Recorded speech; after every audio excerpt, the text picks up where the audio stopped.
सपनों की नगरी मुंबई में कई चेहरे आए, चमके और फिर कहीं गुम हो गए। लेकिन कुछ कहानियां ऐसी होती हैं जो समय के साथ और भी रोचक हो जाती हैं।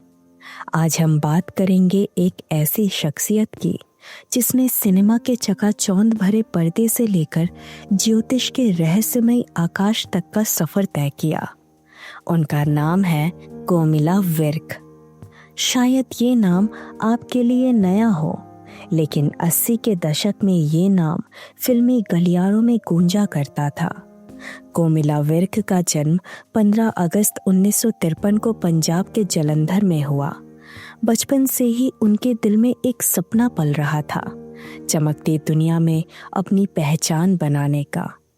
दिल्ली के मॉडर्न स्कूल में पढ़ाई के दौरान वो हमेशा अव्वल रहती थी। इकोनॉमिक्स में डिग्री लेने के बाद भी उनका रुझान ग्लैमर की ओर था। स्कूल कॉलेज के दिनों में ही उन्होंने मॉडलिंग शुरू कर दी। कई विज्ञापनों में उनका चेहरा नजर आने लगा और फिर एक दिन किस्मत ने उन्हें मुंबई बुला लिया।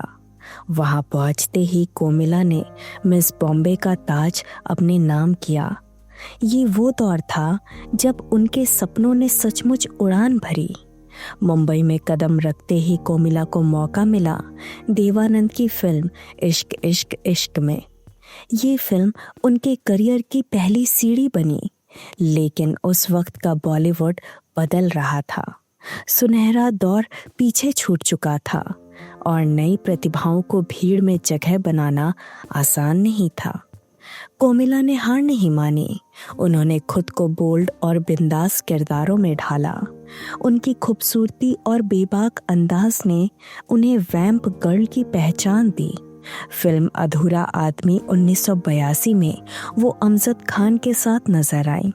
इस फिल्म की शूटिंग के दौरान अमजद खान के साथ उनका झगड़ा हुआ और कोमिला ने अचानक फिल्म छोड़ दी।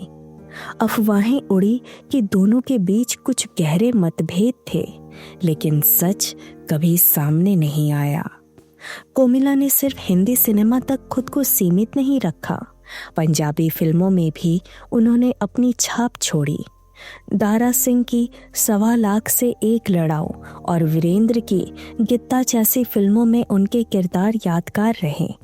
कन्नड़ और तेलुगु सिनेमा में भी उन्होंने हाथ आजमाया, लेकिन जैसे जैसे 80 का दशक खत्म हुआ, वैम्प किरदारों की मांग कम होने लगी। कोमिला का करियर धीरे धीरे ठंडा पड़ने लगा। 90 के दशक में वो अचानक फिल्मी दुनिया से गायब हो गई। किसी को कुछ पता ही नहीं चला कि वो कहाँ चली गई। फिर एक दिन खबर आई कि कोमिला ने शादी कर ली।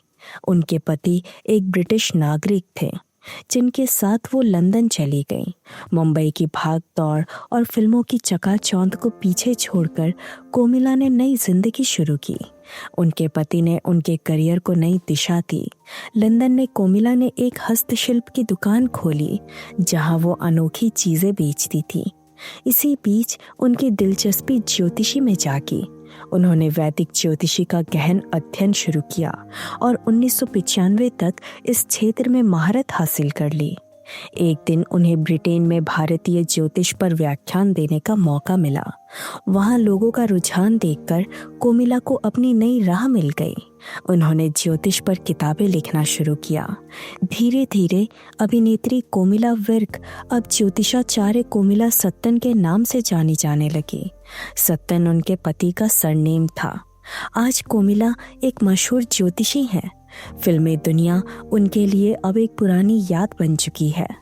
एक इंटरव्यू में उन्होंने कहा, अगर मैंने पढ़ाई पर ध्यान दिया होता तो शायद जिंदगी कुछ और होती, लेकिन जो हुआ वो भी कम खूबसूरत नहीं।